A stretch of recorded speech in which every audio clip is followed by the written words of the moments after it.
On va parler un peu du voyage. J'ai vu une petite vidéo de Deleuze dans son abécédaire où il parle du voyage. Il dit qu'il n'aime pas ça, et que c'est une fausse rupture. Je me suis demandé pourquoi il fallait que ce soit une rupture tout court. On peut faire des choses passionnantes qui ne soient pas des ruptures. Et justement, le voyage, c'est tout autre chose. C'est ce que j'appelle un entre-deux, entre ici et ailleurs. On va ailleurs voir si on peut être ici autrement, et déjà voir comment on est ici, parce que de le voir avec un peu de distance, ça ouvre parfois les yeux. Et puis on revient ici pour voir aussi comment on était quand on est ailleurs, ou comment est l'ailleurs, et comment il est dans ses efforts pour ressembler à ici, notamment quand on voit des pays dits du tiers-monde dont l'idéal est de s'aligner sur le modèle occidental.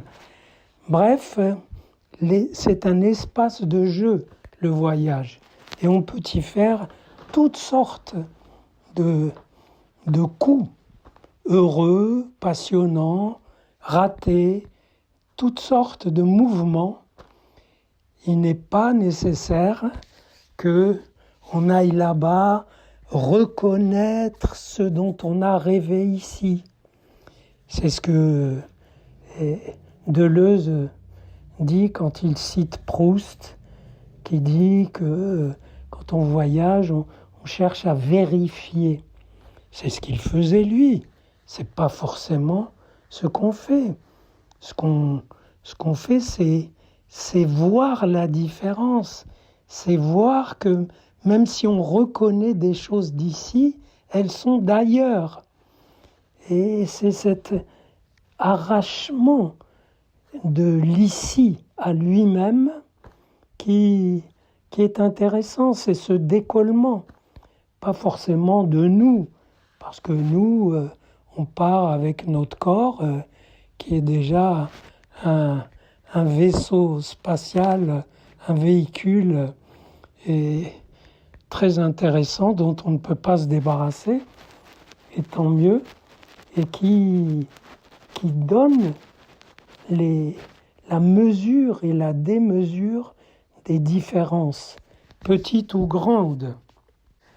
Et c'est vrai que quand on fait des voyages professionnels, en tant que professeur ou qu'auteur, on est un peu cadré, voire enfermé. Il faut vraiment s'échapper, organiser ses absences, ses états d'absence pour découvrir autre chose. Et pour ma part, cette autre chose tient beaucoup, et surtout une question d'être, et tient beaucoup à la jouissance d'être là, d'être là-bas. Moi qui suis plutôt familier avec moi-même et avec mes origines, être dans un support étranger, c'est merveilleux. C'est une sensation qui me redonne la jouissance d'être simplement là. Tenez, par exemple, je rentre d'un voyage à Lisbonne, j'avais envie de revoir Lisbonne, que je n'avais pas vue depuis la révolution des œillets, dans les années 70. Et bon, bien sûr, ça a changé, mais peu importe, mais Lisbonne est restée la même ville, même si elle est habillée autrement. Et la jouissance, c'était d'être là, d'être dans ces ruelles, dans ce bord de mer, dans la jouissance d'être dans cette tour un peu ridicule mais émouvante du quartier de Belém, à quelques kilomètres, la tour d'où le roi du Portugal voyait ses bateaux s'éloigner et les guetter à leur retour d'Amérique et se frotter les mains à l'idée de la quantité d'or dont ils avaient rançonné les Indiens. Et on voit là cette tour un peu dérisoire, et c'est ce que j'appelle un objet-temps, c'est-à-dire un objet qui est porteur d'un autre temps dans lequel on peut se frayer une voie pour rêver, donc pour accéder à encore un autre temps. Je ne vais pas vous faire la topologie de mes objets-temps, mais tout de même, je vous en dis un mot. Imaginez le cercle de la montre avec ce point qui bouge implacablement, dit Edgar Poe. Eh bien, imaginez que ce point lui-même est dans un cercle vertical, si la montre est horizontale, la montre ou le disque. Et ce cercle vertical mesure un autre temps. Et que dans un point de ce même cercle, il y a un autre cercle qui lui est perpendiculaire et dans lequel se rythme un autre temps. C'est cet emboîtement des temps, ce foisonnement, cette ramification des temporalités que je ressens dans des voyages, justement sans autre but que d'être là et de laisser jouer cette jouissance d'être. Il paraît que Beckett a dit qu'on, mais pas au point de voyager pour le plaisir.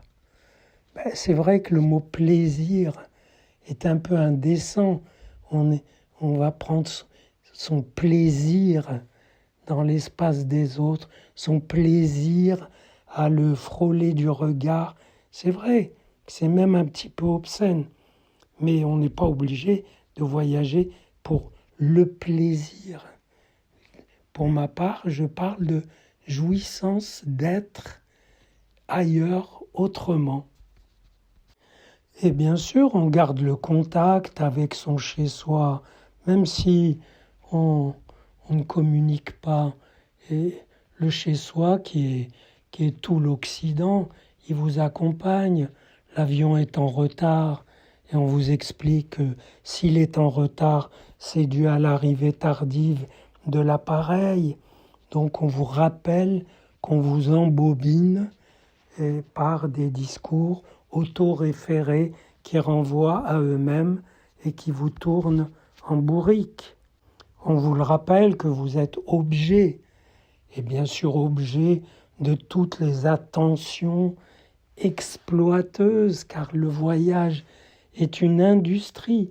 Mais justement, du fait que c'est une industrie et que l'argent ne se trompe pas de place et de placement, ça indique qu'il y a quelque chose de profond du côté du voyage, quelque chose qui dépasse le voyage pour le plaisir ou pour l'utilité ou pour la profession ou pour les contacts, quelque chose comme le voyage pour rien, ce que j'appelle pour l'être.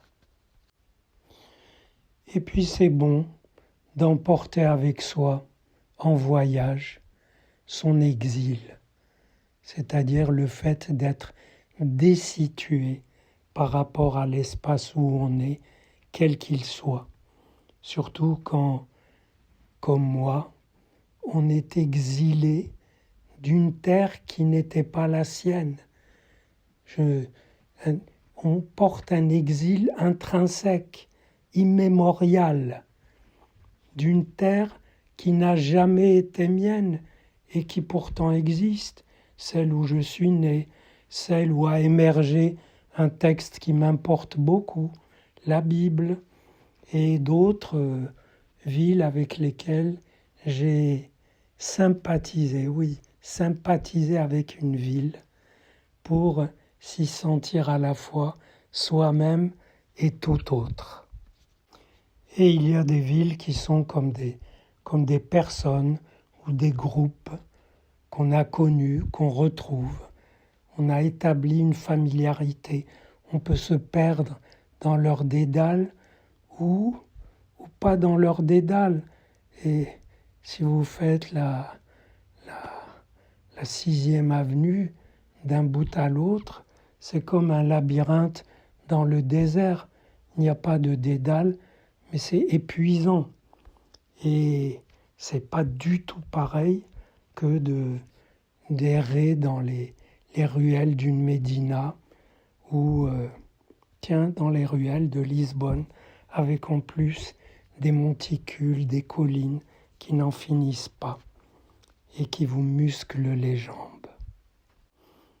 Oui, le voyage est important pour moi, même si les conditions où on le fait, les conditions matérielles où on le fait,